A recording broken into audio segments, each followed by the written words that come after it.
Ang JC Organic Barley na kilala bilang superfood of the 21st century ay napag-alaman rin na maraming mabuting benepisyo sa kalusugan at 3 individual ang nagpatotoo ng mga benepisyo nito, sinasabing nakatulong ang produkto sa pagpapagaling sa kanilang mga sakit o iniinda. Isa rito si Mary Ann Dayumat, 50 years old na nakatira sa Budapest, Hungary, na na-diagnose ng breast cancer noong 2019. 2019 po, yun, na-diagnose ako ng breast cancer. May nakapa ako na bukol, parang buto ng santol kalaki. Yun yung feel ko. Nung sinabi ng doktor, I have to undergo ng chemo, then surgery, at saka radiation. Noong 2021, banggit niya sa akin about JC Barley. Parang na-curious ako kasi that time, naghahanap ako ng alternative medicine noon na yung natural. Malaking tulong po talaga sa akin yung JC Organic Barley natin na to regenerate nung mga cells ko, especially yung sa skin ko na parang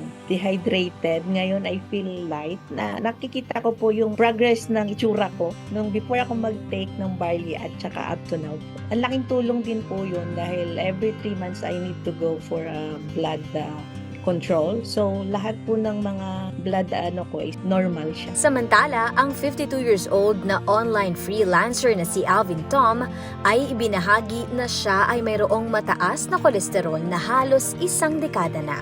At noong Hunyo ng nakaraang taon, nagpakonsulta siya sa isang doktor na nagbigay sa kanya ng maintenance drug at nagpayo na bantayan ang kanyang diet at regular na mag-ehersisyo. Siya ay naging interesado sa barley at sinubukan ang isang brand, ngunit tinigil rin agad dahil sa pangit na lasa. Ngunit nag-iba ito nang subukan niya ang JC Organic Barley Juice na nagustuhan niya ang lasa nito. When I tasted JC Organic Barley, taste is very good dahil because of its, meron siyang stevia. Yung taste niya is really parang juice siya. So you don't have to add anything at all. Parang ready to drink na siya talaga. Now for the results kasi, from June lab results to October lab results. So andun yung improvement in terms of cholesterol, from 6.22 down to 3.93. Laki ng binaba, right?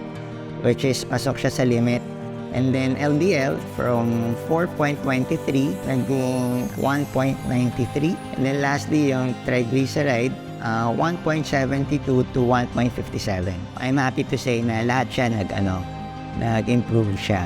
Angelo Madronero, isang 37 years old na Australia-based overseas Filipino worker, ay nagsasabing siya ay nagkaroon ng mabigat na timbang noong kasagsagan ng COVID-19 pandemic na umabot sa 90 kilos dahil sa pagkakaroon ng unhealthy lifestyle tulad ng pag-inom ng alkohol at pagkain ng matatabang pagkain. Last 2021 during pandemic, so doon ko na napansin na nag-gain na ako ng weight. Pumatak nga siya ng 90 kilos which is dapat ang healthy range lang ng weight ko. Dapat nasa from 65 lang to 72 to 75. Hanggang sa nakita ko na nga si JC Organic Barley. First, yung mga 1 to 3 days yata, hindi ko pa makikita yung talagang epekto. Parang nakita ko lang naman nag-lighten yung skin. During workout, iniinom ko rin siya. So, napansin ko din na mas more energetic ako sa workout. Siyempre, after ko mag-workout, diretso ang trabaho. Napansin ko na yung dating pagod ako kaagad. After taking JC Organic Barley, napansin ko na tuloy-tuloy yung energy ko na based on my experience. So, kaya ako pinili maging healthy with the help of JC Organic Barley. Not just for me, also for my family. Iilan lamang sila sa nagpatotoo ng kagandahan ng produkto.